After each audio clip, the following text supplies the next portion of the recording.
saja yang pertama, yaitu latar belakang. Telah diketahui laporan keuangan adalah alat penting yang digunakan untuk memberikan gambaran tentang keadaan keuangan sebuah perusahaan.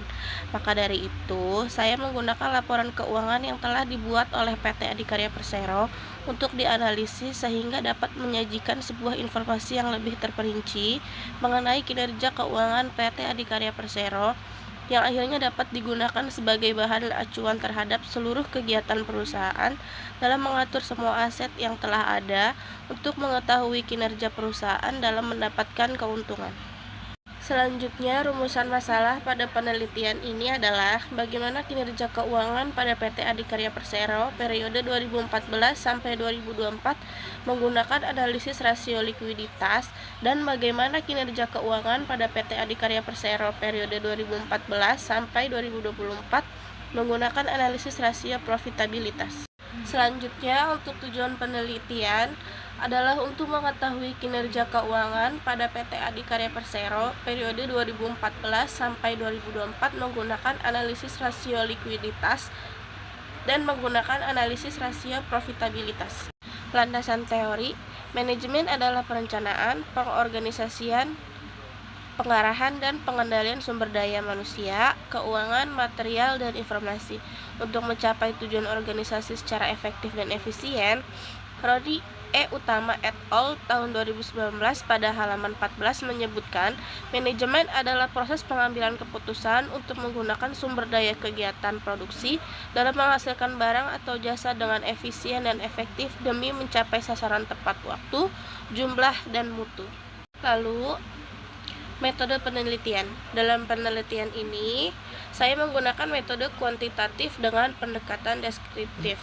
Pendekatan deskriptif digunakan untuk pengumpulan data dan analisis data yang bertujuan untuk membuat deskriptif, menggambarkan dan menjelaskan serta hubungan antara fenomena yang diselidiki. Penelitian deskriptif dalam penelitian ini dilakukan untuk mengetahui rasio keuangan yang dinilai dari laporan keuangan PT Adikarya Persero dan diukur dari sisi profitabilitas dan likuiditas perusahaan. Selanjutnya, kerangka berpikir. Kerangka berpikir penelitian ini dimulai dari laporan keuangan PT Adikarya Persero periode 2014 sampai 2024. Data tersebut kemudian dianalisis menggunakan rasio likuiditas dan rasio profitabilitas. Rasio likuiditas digunakan untuk menilai kemampuan perusahaan memenuhi kewajiban jangka pendek, sedangkan rasio profitabilitas untuk menilai kemampuan menghasilkan laba. Selanjutnya, hasil kedua rasio tersebut digunakan untuk menilai kinerja keuangan perusahaan. Selanjutnya, teknik analisis data.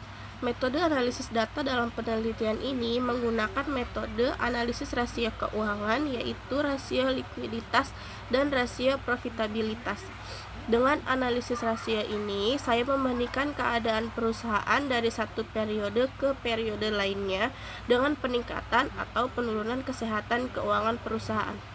Teknik analisis deskriptif yang digunakan untuk menganalisis data dengan cara yang pertama menggunakan rasio likuiditas yang diukur dengan current ratio, quick ratio, dan cash ratio, serta rasio profitabilitas yang diukur dengan net profit margin, return on asset, dan return on equity. Lalu yang kedua, menganalisis rasio likuiditas dan rasio profitabilitas, lalu membandingkannya dengan standar industri.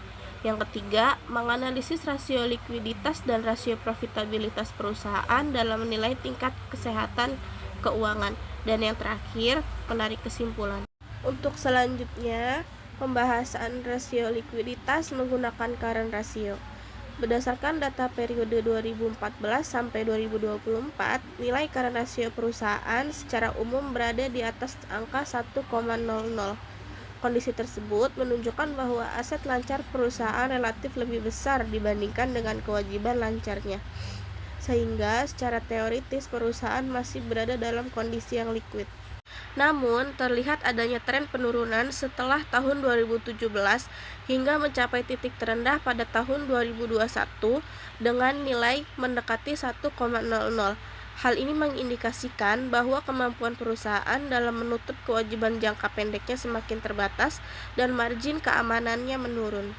Namun, pada periode 2022 sampai 2024, current ratio mengalami sedikit perbaikan, meskipun belum kembali pada tingkat optimal, seperti pada tahun-tahun awal pengamatan.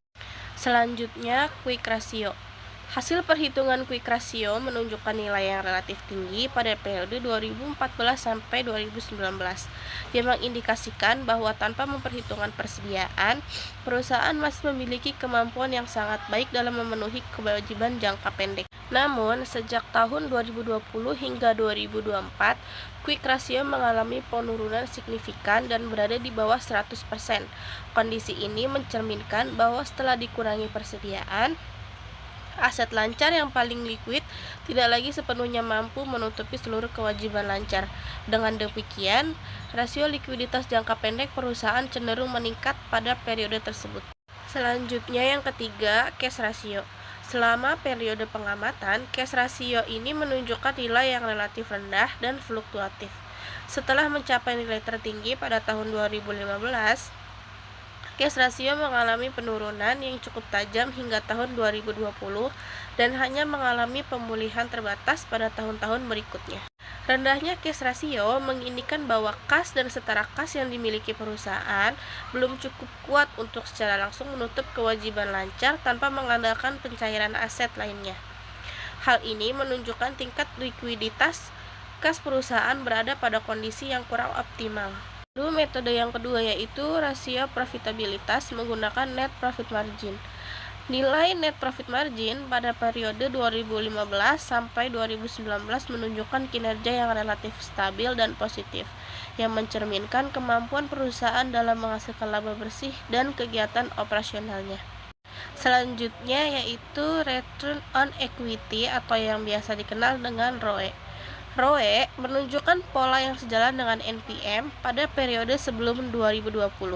ROE berada pada tingkat yang relatif baik yang mencerminkan kemampuan perusahaan dalam mengelola modal sendiri untuk menghasilkan laba. Pada tahun 2020, ROE mengalami penurunan drastis.